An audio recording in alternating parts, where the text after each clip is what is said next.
Samyutta Nikaya. SN Old Version, tptaka.fandom.com. Translation by Bhikkhuni Uppalavanna. 003, SN.1.21-SN.1.30. 3a Sword SN.1.21. Satya Sutta-Discourse containing the simile of a spear thrust. I heard thus. Once Lord Buddha stayed in Savatthi city, in Jeta's grove in the monastery. Offered by Anathapindika. When the night was waning, a certain Devata angel illuminating the whole of Jeta's grove approached Lord Buddha, worshipped, stood on a side and said, as though tormented, touching the top with a sword, to dispel sensual greed or sexual desire. The bhikkhu does the recluseship mindfully or meditating. Lord Buddha, as though tormented, touching the top with a sword, to dispel the deluded embodied view of the self. The bhikkhu does the recluseship mindfully or meditating. Hidden meaning. What Devata means, by doing meditation with alertness as if a sword is dangling above, one can be free from sensual/sexual longings, and so one may attain the realm of heaven and become a Devata, angel, like him.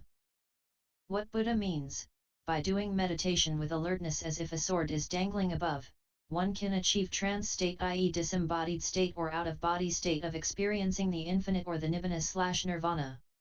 It also means that the general view of self as body I equals body is false once the trance states are experienced. SN.1.22 Sutta-Discourse on coming into contact. Hurting those who do not hurt, the one who hurts, is hurt. Therefore, by hurting those who should not be hurt, the hurter is hurt. If someone hurts a pure man without blemish, that foolish man feels his own demerit, like fine sand thrown against the wind. SN.1.23 Jaitai Sutta-Discourse on the entanglement of craving. The internal and the external are tangled. The populace is entangled. I ask Gautama, who would disentangle this entangle? A wise man established in virtues, develops his mind and wisdom. And that zealous and clever bhikkhu, disentangles the tangle. In whomever greed, hate and delusion are dispelled. That worthy one, whose desires are destroyed, has disentangled it. When name and matter is pulled out without anything remaining, and also anger and material perceptions, then too it is disentangled. SN.1.24. Mananavarana Sutta-Discourse on restraining the mind. Translation by Bhikkhuni Uppalavanna. If someone restrains his mind when the need arises, by that, unpleasantness does not come to him. If his mind is always restrained, he is released from all unpleasantness. If the mind is not restrained always, it has not reached the highest good. Whenever demerit rises, then and there restrain the mind. SN.1.25 Arahanta Sutta, Discourse on the Araha Bhikkhu, who has done his duty as a worthy one having destroyed desires, bears the last body. He may say, I say, or others say it's to me. A bhikkhu, who has done his duty as a worthy one having destroyed desires, bears the last body, may say, I say, or others say it's to me. Clever in the ways of expression in the world, he would say it, wanting to convey the meaning. A bhikkhu, who has done his duty as a worthy one having destroyed desires, bears the last body. Has overcome measuring, he may say, I say, or others say it's to me. There are no bonds to one, who has dispelled measuring.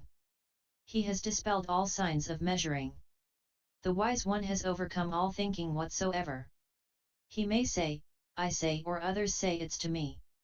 Clever in the ways of expression in the world, he would say it, wanting to convey the meaning. SN.1.26 Pajjota Sutta-Discourse on Radiance. How many lights are there in the world to illuminate it? We ask this from the Good One. In the world, there are 4 lights, a 5th is not evident. During the day the sun burns and the moon shines. At night fire burns here and there. Day and night of illuminations, the all-knowing one's light is foremost and incomparable. SN.1.27 Sara Sutta-Discourse on the expanse of water. Where does the movement stop? How does the rolling stop? How are name and matter annihilated without anything remaining? Wherever water, earth, fire, and air have no footing, there, movement stops and the rolling stops. Their name and matter is annihilated without anything remaining.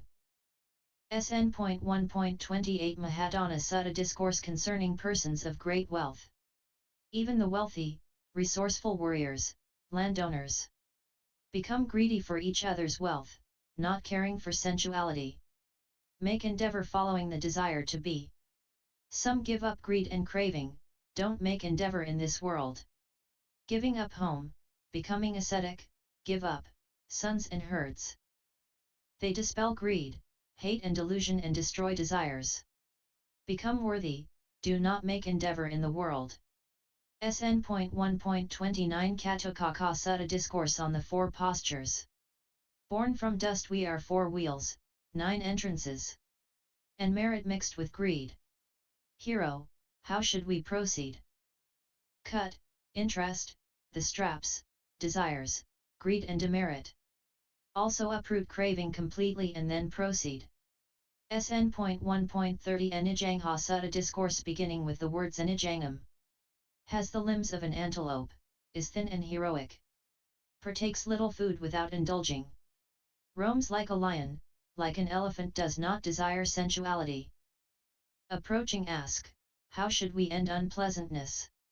In the world, there are 5 strands of sensuality and mind is the 6th. Dispelling the interest for them, should be released from unpleasantness. End SN